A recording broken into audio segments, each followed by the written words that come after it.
As a follower, how does one choose the leader in such situations?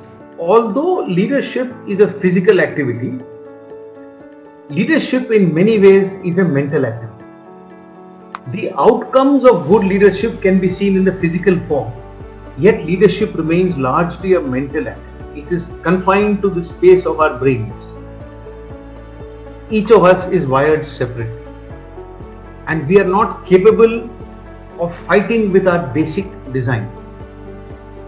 So inherently, now although you have identified that despite having the same purpose, which is to gain independence, there were two contrasting styles of leadership.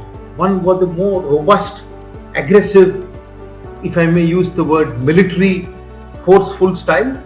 The other was the passive, non-violent, non-participative, yet fairly robust in his own way style. Now, despite these two differences, there are many common threads between these two.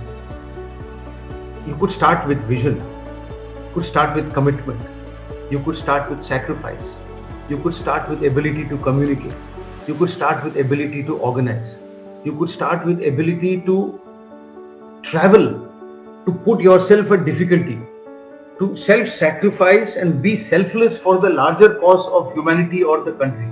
These are a whole lot of common threads across these two leaders.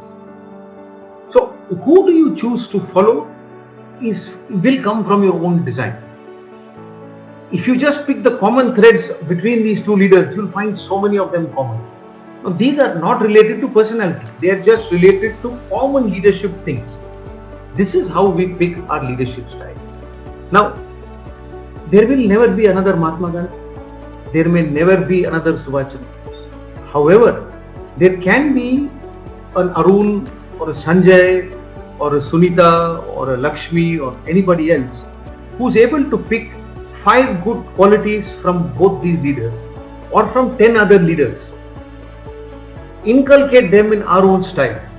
After all, nobody would want all of you all who are listening to this lecture to be leaders of the same style. Then we will have every leader who takes the same decision. We will have no variety. We will have no change. We will have nobody who thinks differently. So please pick good qualities which you can apply from the many leaders you see around you.